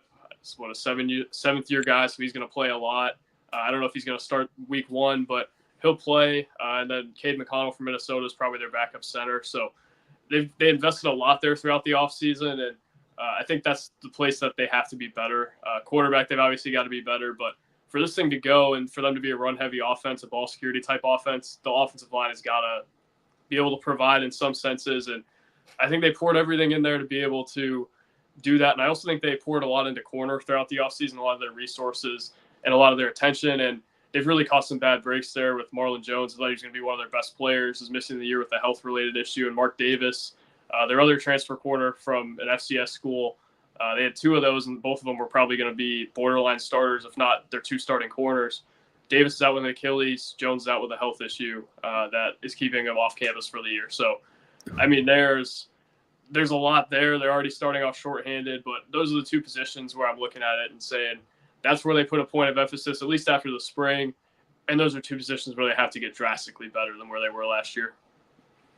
Yeah, Joey, as we talk with you here, you know, media day just a couple of weeks ago, and then we get into the preseason polls, and when the numbers come out, 2.5 or 3.5 wins is kind of a lot of the experts' number on where Vanderbilt ends up this year. I'm curious, it's easy to kind of bag on Vanderbilt. I want you to put your optimist cap on. Find me a way where Vanderbilt goes over those wins or that win total in your mind. What does it take to get them there? Well, I think the Vegas line is 2.5. Mm-hmm. I would say they're going to go over that just based off of their mid-major games. I mean, you look at it, they play Alcorn State, who's I think ranked first or second in the SWAC in the preseason, but I just think Vandy has way more bodies than they do and should be able to take care of them at least by wearing them down, even if their talent on the perimeter is not as drastically better as you would think it would be as an SEC school. I think they're totally going to beat Ball State. And I thought it was a really smart move by Clark Lee to switch the SMU game out for Ball State. That gives them another kind of built-in win on the schedule. They're ranked 8th in the MAC preseason poll, so not a team I'm super worried about if I'm Vandy, although they've got to win that game and probably win it convincingly. And then the one I think there's some division on is Georgia State. They're ranked second to last in the Sun Belt preseason poll. They're going to Georgia State to play that game. I think Derek Mason scheduled that. Probably not his finest scheduling moment, but Georgia State is not a team that I expect to beat Vandy. But I think that's a game where a lot of people are looking from the outside and thinking maybe that could be a game that Vandy loses. I don't buy that. And I think people have known me to be pretty realistic over the years. I predicted last night on our scheduled release podcast show or whatever, the prediction show, that they would go 3-9. And a lot of people probably didn't like that, but that's just kind of where I stand on it. I think South Carolina could be a game they could compete in SEC play. That's a team that doesn't blow me away, but the rest of their schedule is really, really tough. I think the path to beating the over is obviously winning the 3 mid-major games, and I would be pretty surprised if they lost one of those games. That can obviously happen. It's any given Saturday, right? But those are the 3 that I'm looking at and saying you have major, major issues if you can't win those 3 games. Yeah, schedule is in the SEC is obviously as tough as it gets with a trip to Missouri, and then you got home games versus Bama and Texas. And Tennessee, like we even mentioned on this show yesterday. You mentioned South Carolina. In your mind, is that the game, if Vanderbilt is going to win one in the SEC, is that the one that perhaps they're most primed to spring the upset? Yeah, I would say so. I just think all the other ones that I kind of pinpointed early in the offseason just seem to be less and less realistic. Auburn was one that I think a lot of Vandy fans had pinpointed just because of what New Mexico State did going there and winning last year. And Vandy basically took over New Mexico State's position players, and obviously got Diego Pavia, and then Jerry Kill and Tim Beck are taking over the staff. They've got a few position coaches from there as well, but I just don't see it. I think Auburn has kind of transformed their defense, and I think it's smarter there now than they were. I think has a better idea of how they want to kind of combat what Tim Beck and Jerry Kill are going to do, and I don't think Auburn's going to let that happen again. So that's not one that I have pinpointed as a win. I think it's really hard to go into Jordan-Hare and win, especially if you're Vanderbilt. Kentucky's one I look at, and Clark Lee has won there before, one of the 2 SEC games that he's won. I just think their talent is so much greater than Vanderbilt. South Carolina is the one I have pinpointed as the one they have a chance in. I think they should have beat South Carolina a few years ago. Couldn't get it done, though. I don't think South Carolina is awesome by any stretch, but I do think they have more talent than Vandy, and Vandy historically has struggled with South Carolina. So that's the one I look at, but if I were a betting man, I would probably go with South Carolina still. Crazy things can happen, though, and if Vandy takes care of the ball and they want to be a ball control type offense, they want to run a lot of plays and kind of death by 1,000 cuts you, they got a chance in that game. And I think they're really better coached pretty significantly than they were a year ago, and I have some optimism that they could be in that game late, and if Diego Pavia is really the gamer that they've made him out to be, then maybe he makes a few plays late and they go and win that game. But Right now I'd predict South Carolina to get it. Joey Dwyer with VandySports.com joining us here on Main Street Sports today, presented by the Tennessee Orthopedic Alliance of Columbia. Joey, you talk about Vandy being a better coach team this year. They finished 2-10 last year. You're saying 3-9 may be their ceiling this time around. If you're a Vanderbilt fan, are you realistic, as you said, are you realistic enough to realize, hey, this Southeastern Conference as it's currently constructed is no joke? I mean, the reality is Vanderbilt could be better this year and still not have a lot to show for it. You know, how do you get that point across? How do you keep folks engaged that, you know, this program is improving, if that is the case, even if they have nothing to show for it, you know, on the field and in the numbers? Well, that's $1 million question. I think the one Vandy football has been wrestling with for a long time. I think Clark Lee actually did some things that would kind of get that message across this offseason. The stadium has really come along, probably better than I anticipated at this point. Last year, they were obviously playing in what Clark Lee calls the Dirt Bowl. Looks pretty impressive now, at least on the north end. I don't know that that's going to make or break anything, but I think it's a symbol of hope that he's kind of tried to sell to the fan base. And then I think the bigger thing is that they just tried to do something differently. They hired Tim Beck and Jerry Kill to run an offense that Clark Lee has not ran before. It's one that's going to be more run heavy. There's going to be a lot more motion, a lot more eye candy. And that's something that they've really hung their hat on throughout the fall. They want to be different, and they know they can't win if they're not different. So that's something that I think has really been a bright spot for them. Just Vanderbilt cannot line up like Alabama's lining up and keep that game within 30 points. They have to be unique and be something that teams have not been able to prepare for. And I think that's kind of the selling point for them this offseason. And then Clark Lee taking over the defense is something as well. The thing I think Clark Lee has going for him is that he is in right with the right people, and that's going to continue to get him NIL money. I think the NIL money has come in a bit this offseason. I don't know if it's superb, but I think it's pretty good for what you would think it would be there. So if they have a year or two with that NIL money and their scheme turns out to be better than it has been in the past years, then that's the point I look at and say, well, if they're going to turn it, that would be it. And also Clark Lee kind of gets what Vanderbilt's about, but they have a real uphill climb, I think, as you kind of alluded to. The schedule doesn't get any easier, and they really did not get a good draw with their schedule this year either. If they played Arkansas and Mississippi State, maybe we'd be talking a little bit differently. Sub them for Alabama and Texas, and you've got a chance to win maybe 2 or 3 SEC games. Now I think you've really got 1, maybe 2 on the schedule that you're looking at as a game that they realistically have a shot in. Hey, Joey, real quick while we got you, I wanted to ask, you've got a story up that caught my attention. What can you tell us about, we've talked a lot about their transfers for Vanderbilt, but they've got a unique transfer from Texas Tech. And Fungi, the wide receiver, is a guy who's had quite the story as far as coming to the United States from his native Cameroon and picking up the game of football. Tell us a little bit about him and then maybe his story, if you would. Yeah, thanks for letting me plug that. I was about to tweet it out right before the show and then was a little strapped for time, so I appreciate it. I talked to him after practice yesterday.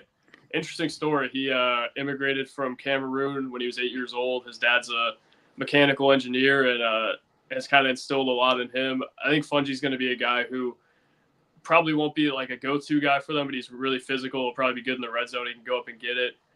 But I think there's a lot more to him. He's an IT major. Obviously, you don't see that a whole lot. And as a guy who learned the game as a 5th grader, which is probably a lot later than a lot of the guys on their roster did as well. I had a funny quote in there from him about when he first learned to play football. He was a running back, and everybody could tell he was big and fast. But I don't think he really realized where football could take him. He just was scared of getting tackled. So that's kind of his motivation for being able to be so fast and being able to be a gifted athlete. But I think football has really taken him some places. It's got him a free degree. And I think Vanderbilt has always kind of talked about how they want to develop productive humans. And he is certainly an example of it. So definitely go check that one out. I appreciate you giving me the opportunity to plug that one. 6'4", 215. I'm not sure how much he has to be afraid of. No, not very much anymore. Yeah. Joey DWYER with VandySports.com joining us here on Main Street Sports today. Joey, as I mentioned, you know, Virginia Tech, I didn't necessarily realize they were radar worthy, but here over the last couple of weeks, there's been quite a buzz about them. You know, what are you hearing about the Hokies that has them in that CFP conversation here as Vanderbilt gets ready to open against them? They're the classic national media sleeper team. They've got a quarterback who can run and is a name.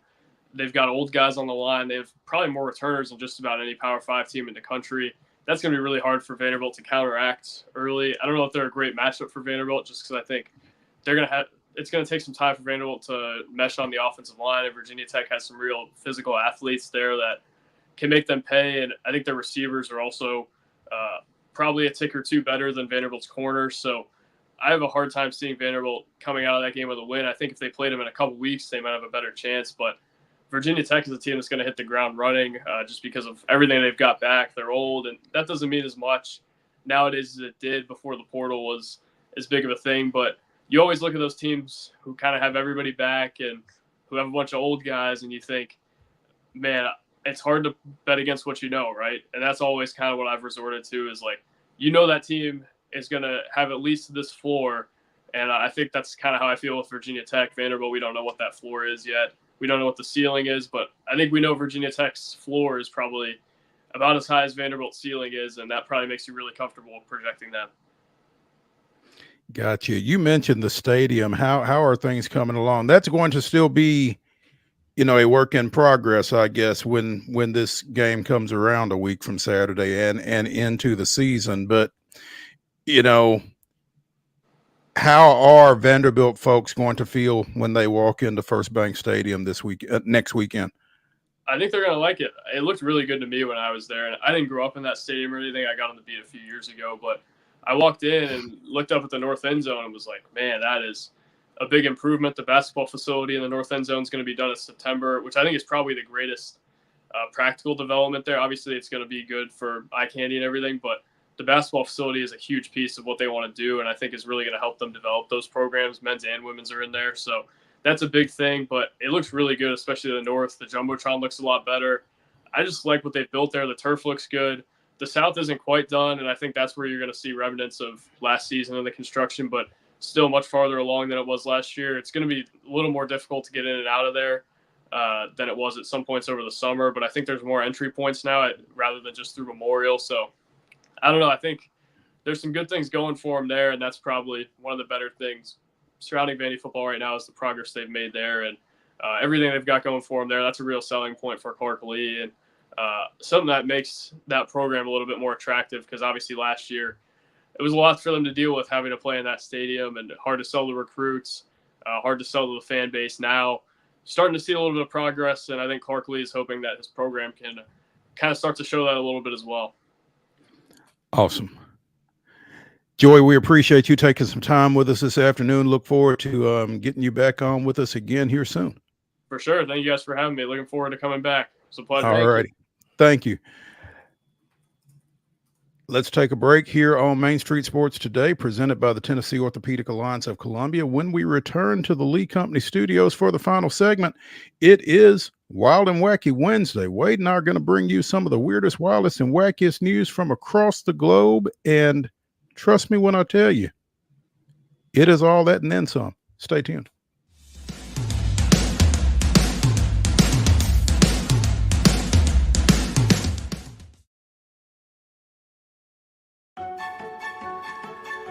So, you want to be a part of the Busy Bee team, huh? Well, how do you see yourself fitting into the organization? Oh, I get it. You want to be a weather bee.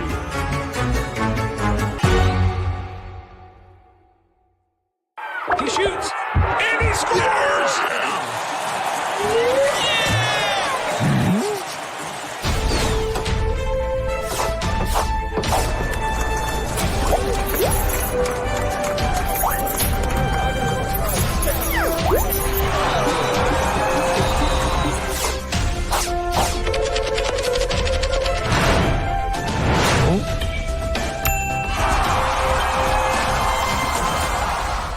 Robertson County Chancery Court is hosting an in-person court auction Saturday, September 7th at 10 a.m. Buy up to 9.46 acres of beautiful Robertson County land, selling in 2 tracts. Each tract includes water and approved soil areas. Located at 4637 Boyd Holland Road. Join us Saturday, September 7th at 10 a.m. Sales subject to court approval. For more details, call 615-384-5650 today.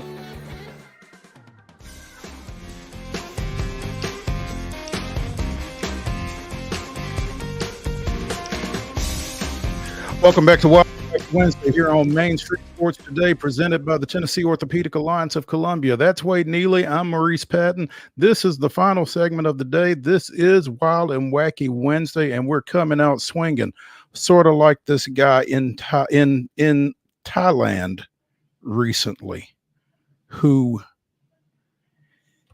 beat a python to death to get it to let go of his testicles.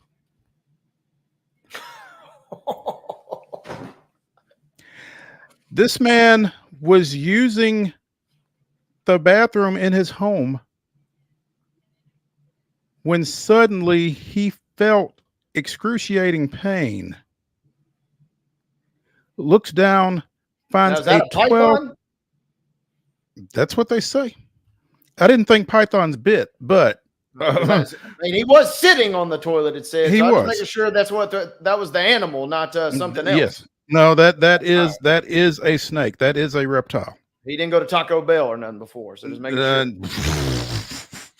Different pain. Okay.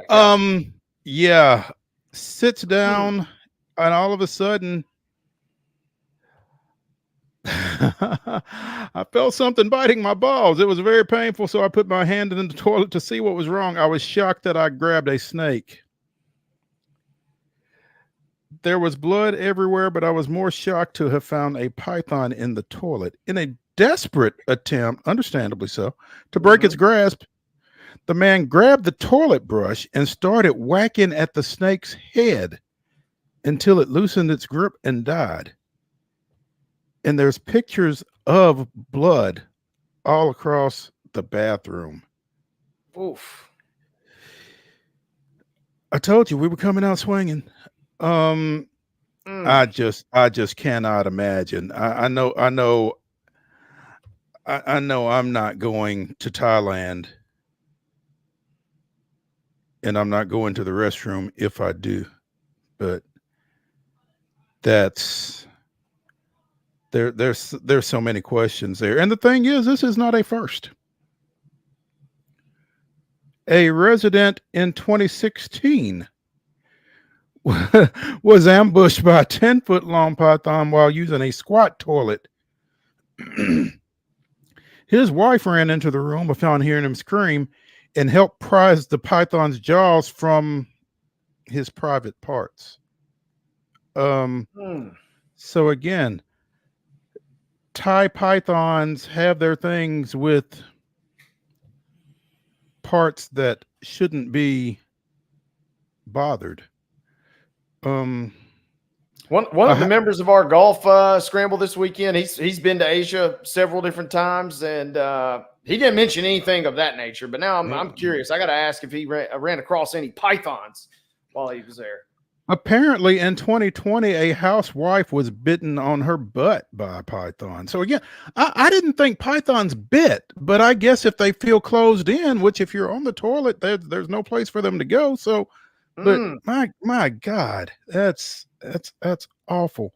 Meanwhile, this dude that this happened with here recently, yesterday actually, says they did not have to. He got a vaccine for tetanus, but did not need stitches as the wound was not deep enough to sever the skin, and it would heal in a couple of weeks. My testicles are safe now. I'm lucky it wasn't a venomous snake. A cobra would have killed me, but I haven't used that toilet again since. Every time I go, I check what's inside and put a brush in there to make sure. I mean, you have to burn that house down, right? Yeah, that's not a good situation. That's supposed to be your safe space. I mean, yeah. That's like the one spot in the whole country where you're like, all right, no snakes are going to get me here.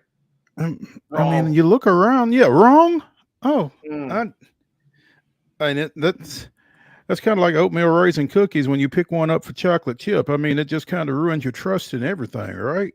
Goodness gracious. I cannot imagine. I'll never use the restroom the same way. In Pennsylvania, you know, groundhogs in Pennsylvania are kind of royalty, in terms of weather predictions and season predictions and that kind of thing. But yeah, in Hollidaysburg, Pennsylvania, Colonel Custard was found in an arcade game in a frozen custard shop, thus the name. It was, the mechanical claw game, Wade, that you drop and you try to get stuffed toys or whatever out. Well, this groundhog was in that game a couple of weeks ago, and apparently folks were playing the game and then suddenly realized that not all of the animals in the case were stuffed. One was actually living, breathing.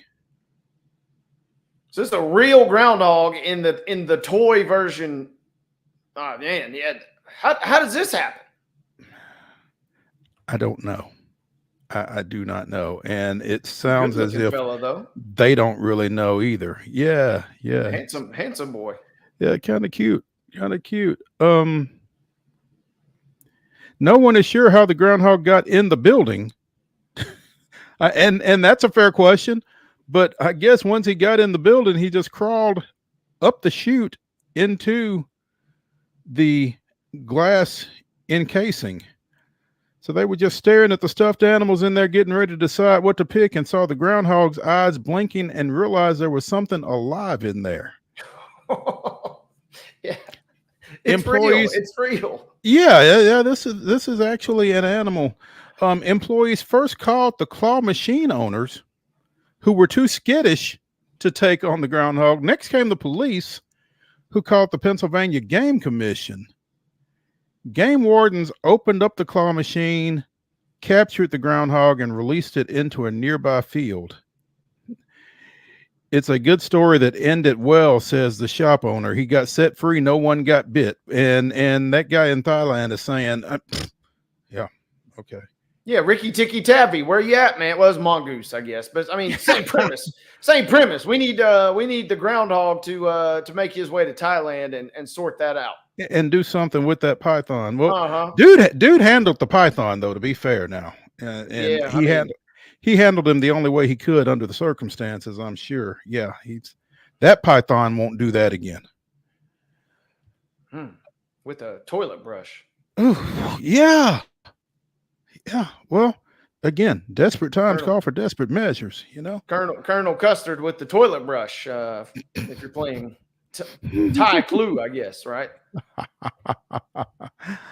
In Manhattan. Get out of here. Well, look at him. Look at him showing off. Producer Mark reminding us he's over there. In Manhattan, a woman who faced eviction from her apartment over her 3 emotional support parrots. I'm going to say that again. 3 emotional support parrots will be paid $165,000 in damages and will be given $585,000 for her apartment following a decision in federal court. A consent decree resolves a dispute between a resident, a tenant, and the board of a cooperative apartment building that Merrill Lesser was living in with her parrots, Layla, Ginger, and Curtis. Moved into this apartment in 1999, lived in it for 16 years with little to no issues. A neighbor started complaining in 2015. Oh God, I wake up still with nightmares of them screaming in my head, this woman said. NYC Department of Environmental Protection sent inspectors 15 times but did not find evidence of excessive noise. The woman, this Merrill Lesser, submitted letters from her psychiatrist explaining that she needed the birds for her mental well-being, but the apartment building board began eviction proceedings in May of 2016. The woman moved out. She subleased her apartment, filed a fair housing complaint in 2018, and the Housing and Urban Development Department was found probable cause to believe that the apartment board had violated her fair housing rights. The apartment board then chose to escalate the proceedings to federal court, triggering a DOJ lawsuit. And on August 16th, it was found that she was in the right and she's entitled to nearly $750,000. This outcome should prompt all housing providers to consider fully whether their policies and procedures comply with federal law. So, that sounds like a classic game of lawyered. Well, yeah, there will be, but goodness gracious, I don't think that had to be more than that apartment board bargained for sure. Yeah. Three-quarters. Just when you think you've got every potential legal loophole covered, wrong. No. Emotional support parent. I knew I was forgetting something. Yeah. Wade, we talked a couple of weeks ago about a family being reunited with a pet after a lengthy period of time. Well, over in South Carolina, Jennifer Ravenel could not hold another cat in her lap after Sam the kitty cat man disappeared in 2013 from her South Carolina farm. Thanks to a microchip, Sam is back. Jennifer's back with him. I really thought y'all were playing a prank on me because it couldn't be possible, but this is a miracle in itself, Ravenel told workers at the Charleston Animal Society. Apparently, Sam was found earlier this month feeding off scraps from a feral colony less than a mile from Ravenel's home. Wow. 11 years, less than a mile away as a cat owner. That's crazy. Right there, so close the whole time, right? Yeah. Haven't held a cat since he left because it broke my heart to feel his little heartbeat in there. Oh gosh, it's the craziest thing that's ever happened to me. Cat lovers all over the place can empathize for sure. Sam probably weighed 15 pounds when he disappeared, and half that when he was found. A dog spooked Sam 11 years ago, and he took off, and Jennifer couldn't find him. I searched the woods. I asked everybody that lived around us, and nobody saw him, but he's a survivor.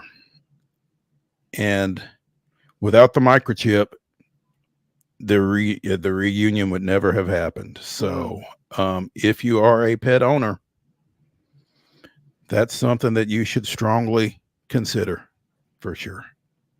And I'm talking to myself as much as anybody else at this point, because good ending for Sam, who's right around the block right there. It sounds good ending for Sam, good ending for Jennifer Ravenel, man, because I mean, you know, about a month ago, I had to put one to sleep, and it has changed my life, and we get attached to those individuals, and so this is really kind of heartwarming and a great way to end Wild and Wacky Wednesday, the segment, and the edition of Main Street Sports Today. So be sure and come back to us tomorrow for Throwback Thursday, starting at 2:00 right here on Main Street Sports Today, presented by the Tennessee Orthopedic Alliance of Columbia. We'll see you then.